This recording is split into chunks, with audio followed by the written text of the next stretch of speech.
Hello বন্ধুরা, SMD blog চ্যানেলে তোমাদের জন্য নতুন ব্লগ নিয়ে চলে এলাম। তো এসেছিলাম মামার বাড়িতে কালী পুজো দেখতে। মামার বাড়ি আর মাসির বাড়ি প্রায় কাছাকাছি।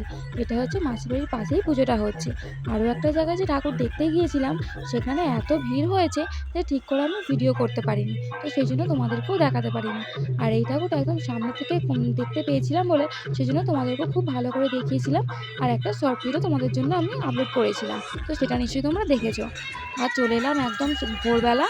আর সারা রাতের ব্যাপার ছিল বলে অনেকটা সময় ব্যাপার, তো সেই জন্য আলাদা করে আর কোনো ভিডিও করিনি। তো চলে এলাম একদম সকালবেলা, এখন বাজে প্রায় 4:30। তো এখনও দেখো সবাই এখনও পর্যন্ত নিচে চলেছে, এদের নাচ আর শেষ হয় না।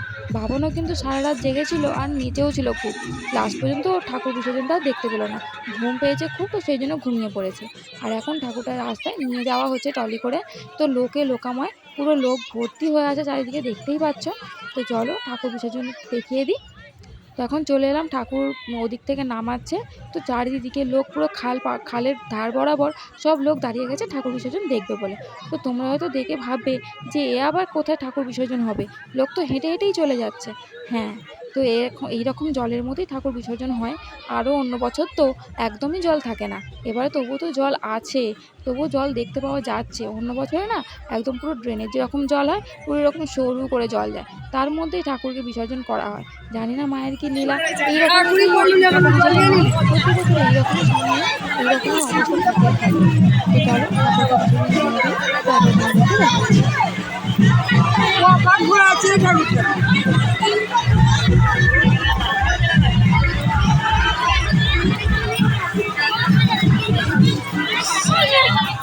তো ঠাকুর বিসর্জনের পর একটু মুখ হাত ধুয়ে টিফিন টিফিন করে তারপরে এলাম মামার বাড়ির গাছে জামরুল পাড়তে। অনেক জামরুল হয়েছে আর গাছটাও বেশ উঁচু, তো সেই জন্য আকুশি দিয়ে জামরুল পাড়া হচ্ছে। আমি আর পিঙ্কি দুজনে মিলে গামছা ধরে আছি, আর রন পাড়ছে আকুশি দিয়ে জামরুল। তো জামরুলগুলো পাড়তে একটু অসুবিধে হচ্ছে, যেহেতু গাছটা অনেকটা উঁচু। তো আর এদিক থেকে ক্যামেরা করে দিচ্ছে আর একটা পিঙ্কি, মানে কাকার ছেলের বউ। আমরা সবাই মিলেই গিয়েছিলাম পুজো দেখতে। তো আমরা ওদিকে জামরুল পাড়ছি বলে এদিক থেকে পিঙ্কি ক্যামেরাটা করে দিচ্ছিল। তো আমাদের তো বেশ ভালো লাগছে, এরকম অনেক দিন পর এরকম গাছ থেকে এরকম আকুশি দিয়ে ফল পাড়ছি, বেশ ভালো লাগছে। তোমরা কারা কারা এরকমভাবে ফল পাড়ো বা পাড়তে ভালো লাগে, অবশ্যই কিন্তু কমেন্ট করে জানিও। তো চলো আমরা জামরুলগুলো পেড়ে নিই। আর তোমাদের যারা জামরুল খেতে ভালোবাসো, তারাও কিন্তু কমেন্ট করে জানিও। আমাদেরও খুব ভালো লাগে, আর গাছটাতে প্রচুর হয়েছে তো বড় বড়। আর এক একটা করে যেই বড় বড় পড়ছে অমনি রন তুলে নিয়ে গালে পড়ে দিচ্ছে। মানে মানে মাটিতে পড়তে দিচ্ছে না, যেই গামছায় পড়ছে অমনি টপ করে তুলে নিয়ে গালে পড়ে দিচ্ছে। তো এইভাবেই অনেকটা সময় কেটে গেল জামরুল পাড়তে পারতে। তো চলো আবার একটু পরে জামরুলগুলো পেড়ে নিয়ে তোমাদের সঙ্গে কথা বলছি। জামরুলারে পেরে নিয়ে তারপরে বাবানকে স্নান করাতে এলাম। অনেকটা দুপুর হয়ে গেছে, কাল সারা রাত জেগেছে। তারপরে আবার সকালবেলাও কিছু খায়নি, ঘুমিয়ে পড়েছিল। তো সেই জন্য ওকে তুলে নিয়ে স্নানটা করাতে এলাম। আর ওর বেশ মজা লাগছে টিউবকলের মধ্যে স্নান করতে, ওই জন্য বলেছিলাম আমার মুখের সামনে বসেও স্নান করবে। কিন্তু একটাই কল পুরো গ্রামের মধ্যে, বুঝতেই পারছো। তো সেই জন্য চারিদিকে সবাই দাঁড়িয়ে আছে জল নেওয়ার জন্য। ওকে বললাম ওভাবে স্নান করতে হবে না, তুই বসেই আমি তোকে মাথায় জল ঢালছি, তুই স্নান করে নে। তো এভাবেই ও স্নান করলে, ওর খুব মজা লেগেছে।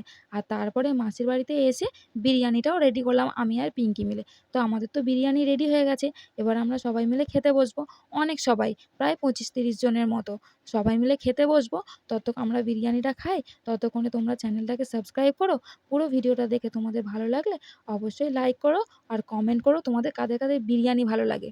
তো কমেন্ট করে বলে যেও, তাহলে কিন্তু আজকের মতন এখানেই ভিডিওটা এন্ড করছি। দেখা হবে নেক্সট ভিডিওতে। তো চলো টাটা।